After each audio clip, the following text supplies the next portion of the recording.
Gisèle. Bonjour, Gisèle. Bonjour Sophie, bonjour. Bonjour Gisèle. Gisèle qui vient de Toulouse. Oui, et originaire du Gers, de Nogaro, Waouh, quelle belle région. n'est-ce pas? Vous aimez la gastronomie locale Ben oui, et vous êtes une bonne cuisinière? aussi. Alors, vous nous apportez une petite merveille qui vient d'où? Racontez-nous l'histoire de ce vase incroyable. Ce vase est dans ma famille depuis, moi je l'ai toujours connu. Mes parents ont acheté ce qu'on appelle une propriété à côté de Nogaro qui était sous-scellée parce qu'il n'y avait plus d'héritier. Il y a plus de 70 ans puisque j'étais pas née. Et il y avait, à l'intérieur, il y avait les meubles, tous les objets, donc ce vase. Mais il y a très peu de temps que je me suis rendu compte qu'il était signé. Ah, depuis que vous regardez notre émission depuis longtemps? Tout à fait. Oui, il y a longtemps, mais il n'y a pas longtemps que j'ai vu la signature. C'est-à-dire que vous avez cherché Même une pas. signature? En le nettoyant, j'ai dit, mais il est signé. Ah bon?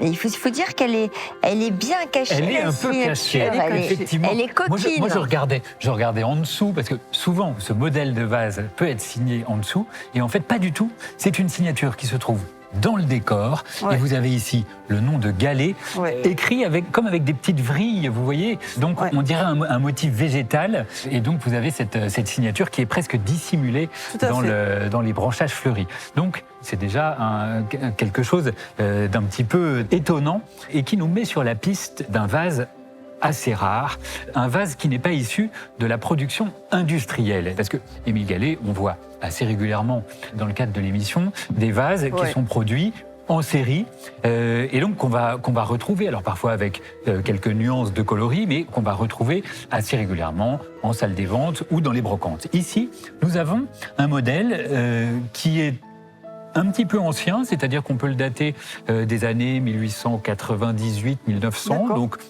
au début de la production verrière. Donc du vivant d'Émile Gallet, en tout cas. Du vivant, puisqu'il meurt en 1904. Et en tout cas, ses premières productions verrières, c'est à la fin des années 1890. Donc 1898-1900.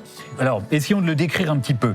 Vous voyez qu'il a une forme balustre. Il a des anses qui sont appliquées à chaud, avec un motif de cannelure, et puis des ailettes que vous avez ici dans la partie supérieure. Ça, c'est un motif un petit peu rare. Donc là encore, c'est un indice pour nous mettre sur la voie d'une pièce qui n'est pas issue d'une production importante. Donc, vous avez ces anses appliquées à chaud, et puis vous avez ce décor absolument merveilleux d'orchidées. Émile Gallet était un passionné de botanique. Il avait une collection de près de 3000 plantes, des plantes exotiques qu'il cultivait dans des serres. Donc, c'était vraiment un amoureux des fleurs. Donc, vous voyez, avec ces nuances violacées, blanchâtres, et les fleurs qui sont cernées par une ligne dorée. C'est quelque chose de particulièrement sophistiqué avec un émaillage en relief. Vous voyez, lorsqu'on passe le doigt, on s'aperçoit que ça n'est pas complètement lisse. Il y a vraiment un effet de matière grâce à l'émaillage. Sous le vase, il y a marqué déposé. Et il y a marqué déposé. Je ne l'avais pas, il y a très peu de temps ça que je l'ai vu. Et effectivement, ça nous met sur la voie. Les productions rares d'Émile Gallet portent la marque déposé. Donc on a un très très beau vase entre les mains. En bon état? En parfait état. Alors Gisèle, il va falloir bien vous tenir à la...